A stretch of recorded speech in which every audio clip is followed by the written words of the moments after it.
कहानी की शुरुआत में हमें 2069 का अर्थ दिखाया जाता है, जहाँ पर पॉपुलेशन और ग्लोबल वार्मिंग इतनी ज्यादा बढ़ गई थी ना कि अर्थ इंसानों के रहने लायक रह ही नहीं गया था। वहाँ के पूरे पेड़ पौधे एकदम से खत्म हो चुके थे और इसी वजह से अर्थ का ऑक्सीजन लेवल काफी गिर गया था। वहाँ पर तो अब सभी को पैसे देकर ऑक्सीजन खरीदनी पड़ती थी। चारों तरफ तबाही और दंगा फसाद का ही माहौल था। पर ऑस्ट्रेलिया की एक सिटी थी जो इन सभी चीजों से बची हुई थी। उस कंपनी का नाम क्रॉनिकल कॉर्पोरेशन था, जो कि आर्टिफिशियल ऑक्सीजन बनाती थी। पर ये आर्टिफिशियल ऑक्सीजन धीरे धीरे लोगों को अंदर से बीमार कर रहा था और उन्हें जान से मार रहा था। यहाँ पर हमें ईथन वाइट नाम का एक लड़का दिखाया जाता है, जो कि ऑस्ट्रेलिया में ही रहता था और क्रॉनिकल कॉर्पोरेशन में अपने दोस्त जूड के साथ मैकेनिक का काम करता था। एक दिन उन दोनों को उनकी कंपनी की सीटीओ बुलाती है, जिसका नाम लीना था, और वो ईथन और जूड को बताती है कि अगर अर्थ की हालत ऐसी ही रही तो कुछ ही सालों में इंसानों का नामो निशान मिट जाएगा और अब उन सभी को सिर्फ ईथन ही बचा सकता है। ईथन ये सुनकर एकदम से कंफ्यूज हो जाता है, क्योंकि उसे कुछ समझ नहीं आ रहा था कि वो कैसे अर्थ को बचा सकता है। इसके बाद लीना उन दोनों को एक लेबोरेटरी में लेके आ जाती है, जहाँ पर वो उन्हें उस प्रोजेक्ट के प्रोफेसर से मिलाती है, जो कि एक बहुत ही एडवांस टाइम मशीन पर काम कर रहे थे। उनके अकॉर्डिंग ये मशीन उन्हें फ्यूचर में लेके जाएगी और इससे वो लोग ये पता कर पाएंगे कि आने वाले 200 से 300 साल के अंदर क्या इंसान धरती पर सर्वाइव कर भी पाएंगे। दरअसल इस टाइम मशीन को ईथन के फादर रिचर्ड वाइट ने बनाया था,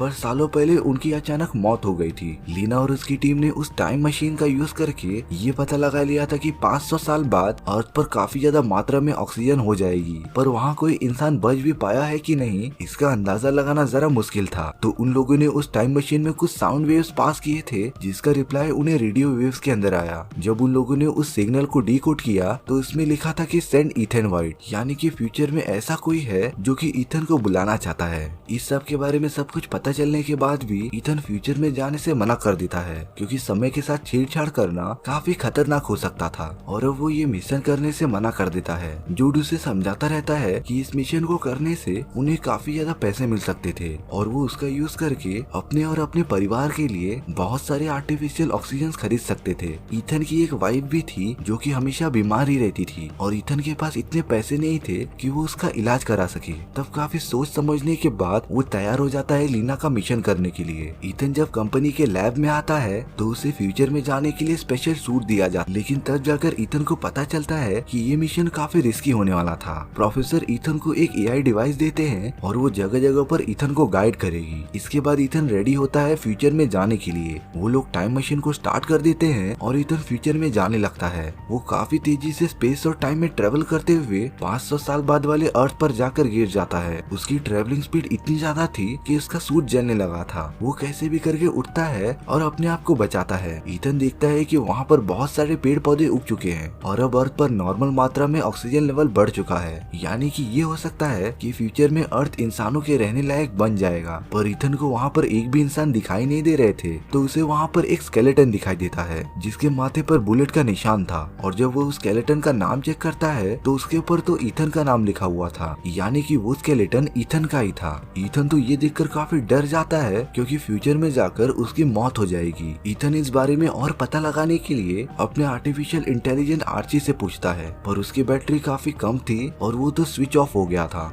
अब वहाँ पर काफी रात हो गई थी, तो ईथन आग जलाकर वहाँ की कुछ बेरीज को खाता रहता है, पर गलती से ईथन ने जहरीले फल खा लिए थे और वो वहाँ पर काफी तड़पता रहता है। तभी उसकी मदद करने के लिए जूड वहाँ पर आ गया था, जिसे कि कंपनी वालों ने ही भेजा था। सही टाइम पर उस जहर का एंटीडोट मिलने की वजह से ईथन तो बच गया था और अब अगले दिन वो लोग उसी कंपनी के अंदर जाते हैं जिसमें कि वो काम किया करते थे। वो दोनों तो उसी टाइम मशीन के पास चले जाते हैं जिसका यूज करके वो लोग फ्यूचर में आए थे। वो पूरी जगह तो एकदम से खंडहर बन गई थी। तभी अचानक उनके सामने ईथन के फादर रिचर्ड का होलोग्राम आ जाता है, जो ईथन को उस टाइम मशीन के बारे में बता रहा था। ये मशीन फ्यूचर के टाइमलाइंस में जाकर वहाँ के ऑक्सीजन को ट्रांसफर करके पास्ट में लेके आती थी और क्रॉनिकल कॉर्पोरेशन इस मशीन को अपने फायदे के लिए सालों से यूज कर रहे थे। इसीलिए वो सब नेचुरल ऑक्सीजन को आर्टिफिशियल ऑक्सीजन बोल के बेचने लगते हैं। पर एक दिन उस मशीन से एक मैसेज आता है जिसमें लिखा था सेंड ईथन वाइट। उसके फादर को भी पता था कि ईथन का फ्यूचर इंसानियत के सर्वाइवल सर्वाइवल से रिलेटेड तो है,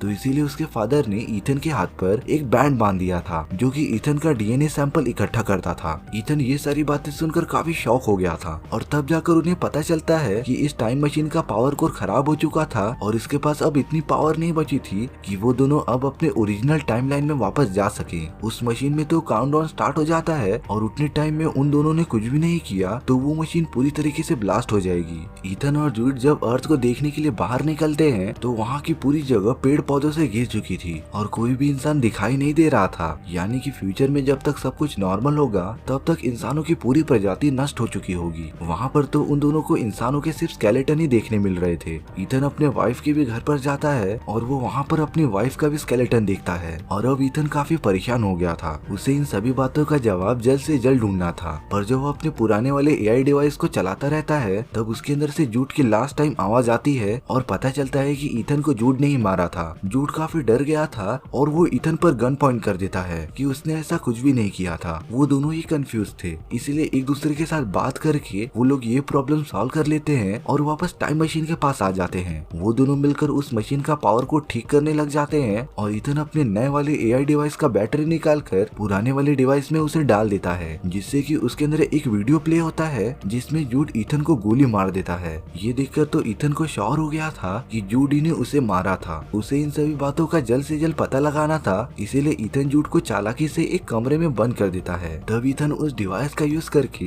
एक होलोग्राम देखता है जिसमें कि उसके फादर और उस कंपनी की सीटीओ लीना एक दूसरे से बात कर रहे थे। ईथन के फादर ने उस मशीन का यूज इंसानियत को बचाने के लिए क्रिएट किया था, पर लीना और उसकी कंपनी ने सिर्फ अपने फायदे के लिए उस मशीन का यूज कर रहे थे। ईथन के फादर को जब ये बात पता चलती है तो वो उस मशीन को ईथन के डीएनए से एकदम से लॉक कर देते हैं, जिससे कि सिर्फ ईथन ही खोल पाएगा। और तब जाकर लीना ईथन के फादर को जान से मार देती है। वो तो ईथन के माँ को भी मरवा देती है क्योंकि वो किसी भी टाइप का सबूत नहीं छोड़ना चाहती थी। ईथन को उस कंपनी वालों पर काफी गुस्सा आ रहा था, पर तभी वहाँ जूड आ जाता है और ईथन को पकड़ लेता है। वो ईथन के ऊपर गन पॉइंट कर देता है और कहता है कि जब वो यहाँ पर आ रहा था तब उस कंपनी वालों ने उसे ईथन को मारने के लिए कहा था और इसके बदले में वो उसे काफी पैसे देंगे। पर जूड काफी ज्यादा डरा हुआ था क्योंकि वो ईथन पर गोली ही नहीं चला पा रहा था। वो काफी फ्रस्ट्रेट हो गया था और अगले ही पर बूम, वो तो खुद को ही शूट कर लेता है और अब ईथन वहाँ पर एकदम से अकेला हो गया था। उसे तो कुछ समझ ही नहीं आ रहा था और अब वो डिसाइड करता है कि वो उस मशीन को पूरी तरीके से डिस्ट्रॉय कर देगा ताकि वो कंपनी वाले इस टाइम मशीन का मिसयूज ना कर पाए। ईथन खुद उस मशीन में एक मैसेज टाइप करता है जो कि था सेंड ईथन वाइट, और यही मैसेज जो हमें सबसे पहले मिला था वो खुद ईथन ने ही भेजा था। और इसके बाद वो पूरी मशीन को डिस्ट्रॉय करना स्टार्ट कर देता है। यहाँ दूसरी तरफ जब लीना अपनी टीम के साथ वेट करती रहती है तब उस मशीन से काफी पेड़ पौधे बाहर आते हैं और उसके अंदर एक वीडियो भी होता है जिसमें कि लीना और उसकी कंपनी के सारे इलीगल काम के फुटेज थी। और इन सबूतों को देखते हुए लीना और उसके सभी लोगों को गिरफ्तार कर लिया जाता है और उनकी क्रॉनिकल कॉर्पोरेशन एकदम से बंद कर दी जाती है। पर ईथन तो उसी दुनिया में फंसा रह गया था